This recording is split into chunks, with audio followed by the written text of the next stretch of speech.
بسم اللہ الرحمن الرحیم۔ انبیاء کرام تمام آسمانی کتب پر ایمان لانے کے ساتھ ساتھ فرشتوں پر ایمان لانا بھی لازم ہے، کیونکہ یہ اللہ تعالیٰ کی نوری مخلوق ہیں اور ہر طرح کی مادیت اور کثافت سے پاک ہیں۔ تمام فرشتے اپنی تخلیق سے فنا ہونے تک حمد و ثنا اور احکام الہی کو پورا کرنے میں مصروف رہتے ہیں۔ ناظرین گرامی، یہ ایسی مخلوق ہے جس کی تعداد کسی کو معلوم نہیں۔ یہ تمام کائنات کے ظاہری اور پوشیدہ کام سر انجام دینے میں مصروف رہتے ہیں۔ اللہ پاک اور انسان کے رابطے کے درمیان انبیاء تھے، جبکہ انبیاء اور اللہ پاک کے درمیان رابطے کا کام کرنے والے فرشتوں کے سردار حضرت جبرائیل علیہ السلام تھے۔ حضرت امام سیوطی فرماتے ہیں کہ فرشتوں کی تخلیق کا آغاز حضرت جبرائیل علیہ السلام کی تخلیق سے ہوتا ہے۔ جبکہ حضرت جبرائیل علیہ السلام کو اللہ پاک نے پیدا فرمایا تو انہوں نے اللہ کی تسبیح بیان کی۔ حضرت ابو ہریرہ رضی اللہ تعالیٰ عنہ سے روایت ہے کہ حضور صلی اللہ علیہ وآلہ وسلم نے جبرائیل علیہ السلام سے ان کی عمر کے متعلق سوال فرمایا کہ آپ نے اپنی عمر کے کتنے سال گزار لیے ہیں؟ جبرائیل نے جواب دیا کہ اللہ کی قسم، اس کے علاوہ میں کچھ نہیں جانتا کہ اللہ تعالیٰ کے نوری حجابات میں سے چوتھے پردے میں 70,000 سال کے بعد ایک نوری ستارہ ظاہر ہوتا ہے۔ میں نے اسے 72 مرتبہ دیکھا ہے۔ حضور علیہ الصلوۃ والسلام نے فرمایا کہ اے جبرائیل، میرے رب کی عزت کی قسم، وہ تارہ میں ہی ہوں۔ آج کے موضوع میں حضرت جبرائیل اور ان کے حقائق کو واضح کریں گے جو آج سے پہلے آپ کو کبھی کسی نے نہیں سنائے ہوں گے۔ یوں تو اللہ تعالیٰ کے بہت سے فرشتے ہیں، مگر ان میں سے 4 مشہور فرشتوں کے نام درج ذیل ہیں: حضرت جبرائیل علیہ السلام، حضرت اسرافیل علیہ السلام، حضرت میکائیل علیہ السلام اور حضرت عزرائیل علیہ السلام۔ ان چاروں میں سے سب سے اونچا مقام اللہ تعالیٰ نے حضرت جبرائیل علیہ السلام کو عطا فرمایا، اور انہی کو فرشتوں کا سردار بھی کہا جاتا ہے، اور ان کو سب فرشتوں پر برتری حاصل ہے۔ فرشتوں کے بارے میں کئی روایات ہیں، جن میں سے ایک روایت کے مطابق فرشتوں کے 12 قبائل ہیں۔ ان کی تعداد اتنی ہے جتنی اس زمین کے ذرات ہیں۔ اللہ تعالیٰ نے اپنے عرش کے 6 لاکھ پردے بنائے ہیں، جن کے ارد گرد فرشتے گھومتے رہتے ہیں۔ ان پردوں کے گرد فرشتوں کی بہت بڑی تعداد ہے۔ ان فرشتوں کی تعداد اتنی ہے جتنے کسی دریا میں قطرے ہیں، لہٰذا ان فرشتوں کی درست تعداد کا علم ذات باری تعالیٰ کو ہی ہے۔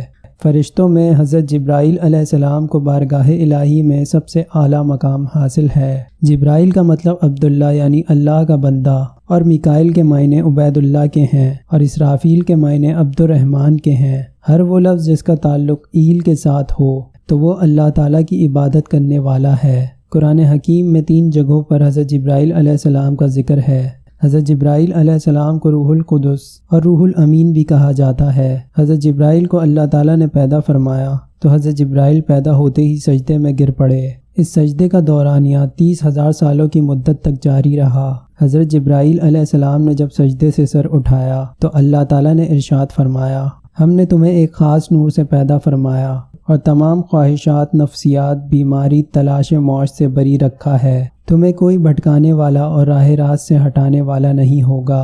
اللہ تعالیٰ نے حضرت جبرائیل کو پاک رکھنے کے بھی انتظامات فرمائے۔ حضرت جبرائیل کی پاکی کو برقرار رکھنے کے لیے جنت میں ایک نہر تعمیر ہوئی، جس میں حضرت جبرائیل علیہ السلام نے غوطہ لگایا اور باہر آ کر اپنے پروں کو جھاڑا۔ پروں کو جھاڑنے سے جو قطرے ارد گرد گرے، اللہ تعالیٰ نے ہر اس قطرے سے فرشتے پیدا فرمائے۔ حضرت جبرائیل علیہ السلام کے پروں کی تعداد 600 ہے۔ ان میں سے ایک پر کو اگر پھیلا دیا جائے تو اس سے آسمان کے کنارے چھپ سکتے ہیں۔ اللہ تعالیٰ نے حضرت آدم علیہ السلام کو پیدا فرمانے سے پہلے حضرت جبرائیل علیہ السلام کو حکم دیا کہ زمین پر جاؤ اور مٹی لے کر آؤ تاکہ اس مٹی سے آدم کو تیار کیا جائے۔ لہٰذا جو ہی حضرت آدم علیہ السلام کی تخلیق ہوئی تو اللہ تعالیٰ نے تمام فرشتوں کو ان کے آگے سجدہ کرنے کا حکم دیا۔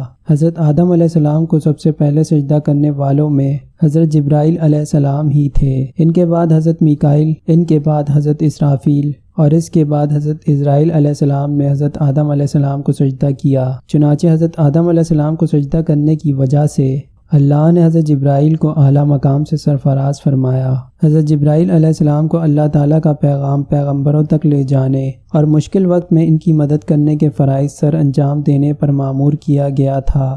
حضرت جبرائیل کل 12 مرتبہ حضرت آدم علیہ السلام پر نازل ہوئے، حضرت ادریس علیہ السلام پر 4 مرتبہ، حضرت ابراہیم علیہ السلام پر 42 مرتبہ، حضرت موسیٰ علیہ السلام پر 400 مرتبہ، حضرت عیسیٰ علیہ السلام پر 13 مرتبہ اور آخری نبی حضرت محمد صلی اللہ علیہ وآلہ وسلم پر 24,000 مرتبہ نازل ہوئے۔ حضرت جبرائیل علیہ السلام کا کردار تمام انبیاء کی سیرت میں اہمیت کا حامل ہے۔ حضرت نوح علیہ السلام نے طوفان نوح کے آنے سے قبل کشتی بنانے کا ارادہ کیا تو حضرت جبرائیل نے حضرت نوح علیہ السلام کو کشتی بنانا سکھایا۔ حضرت ابراہیم علیہ السلام کو جب آگ میں ڈالا گیا تو حضرت جبرائیل نے اللہ کے حکم سے اس آگ کو ٹھنڈا کیا۔ حضرت یوسف علیہ السلام کو جب بھائیوں نے کنویں میں پھینکا تو حضرت جبرائیل نے آپ کو اپنے پروں پر اٹھا لیا۔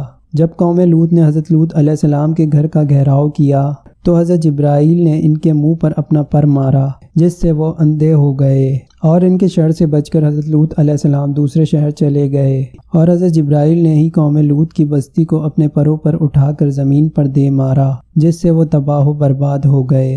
الغرض انبیاء کے معجزات میں حضرت جبرائیل کا خاص کردار ہے۔ جبریل امین تمام انبیاء کے پاس انسانی شکل میں تشریف لاتے تھے، مگر نبی آخر الزماں حضرت محمد صلی اللہ علیہ وآلہ وسلم نے حضرت جبرائیل علیہ السلام کو اصل حالت میں دیکھا ہے۔ نبی کریم سے ایک دفعہ صحابہ کرام فرشتوں کے قد کے متعلق سوال کرنے لگے تو حضور اکرم صلی اللہ علیہ وآلہ وسلم نے فرمایا، مجھے ملائکہ میں سے صرف جبرائیل کے بارے میں سنانے کی اجازت دی گئی ہے جو کہ اللہ کے عرش کے تلے ہیں اور وہ اللہ کے تاج حق کو اٹھائے ہوئے ہیں۔ ان کے کان کی لو اور کندھے کے درمیان 700 سال کا فاصلہ ہے۔ حضور سرور کونین صلی اللہ علیہ وآلہ وسلم نے فرمایا، قیامت کے دن جب سور پھونکا جائے گا اور تمام کائنات فنا ہو جائے گی، اس دن دربار خدائے بزرگ و برتر کے تلے صرف 4 فرشتے باقی رہ جائیں گے، جبرائیل، اسرافیل، میکائیل اور عزرائیل۔ خدائے بزرگ و برتر اس وقت عزرائیل سے فرمائے گا،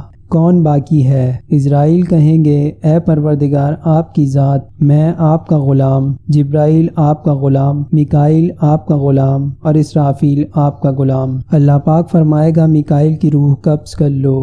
حضرت عزرائیل حضرت میکائیل کی روح قبض کر لیں گے۔ پھر اللہ پاک فرمائے گا، اب کون باقی ہے؟ عزرائیل کہیں گے، اے باری تعالیٰ آپ کی ذات، مالک کون و مکان، میں آپ کا غلام۔ جبرائیل اور اسرافیل، اللہ پاک حکم فرمائے گا کہ اسرافیل کی روح قبض کر لو۔ حضرت عزرائیل حضرت اسرافیل کی روح قبض کر لیں گے۔ پھر خدائے بزرگ و برتر فرمائے گا، اب کون باقی ہے؟ عزرائیل کہیں گے کہ اے پروردگار آپ کی ذات، مالک کون و مکان، میں آپ کا غلام اور آپ کا غلام جبرائیل۔ اللہ پاک فرمائے گا کہ جبرائیل کی روح قبض کر لو۔ روح قبض کر لی جائے گی۔ اس وقت جبرائیل علیہ السلام کے پر پھیلے ہوں گے اور وہ حق سبحانہ و تعالیٰ کی تسبیح کرتے ہوئے منہ کے بل گر جائیں گے۔ خدائے بزرگ و برتر پھر فرمائے گا کہ کون باقی ہے؟ عزرائیل کہیں گے، اے پروردگار آپ کی ذات، مالک کون و مکان اور میں آپ کا غلام۔ اللہ پاک کا حکم ہوگا اور عزرائیل علیہ السلام کو بھی موت آ جائے گی۔ تب اللہ سبحانہ و تعالیٰ فرمائے گا، ہر شے کو فنا ہے اور صرف تیرے رب کے چہرے کو دوام ہے جو جلال و اکرام والا ہے۔ اس کے بعد خدائے بزرگ و برتر اپنے آپ سے فرمائے گا، آج کس کی بادشاہت ہے؟ اور پھر خود ہی جواب دے گا، اللہ کی جو واحد و قہار ہے۔ ویڈیو اچھی لگی ہو تو اس کو لائک اور کمنٹ کرنا مت بھولیے گا۔ اللہ ہم سب کو عمل کی توفیق عطا فرمائے، آمین۔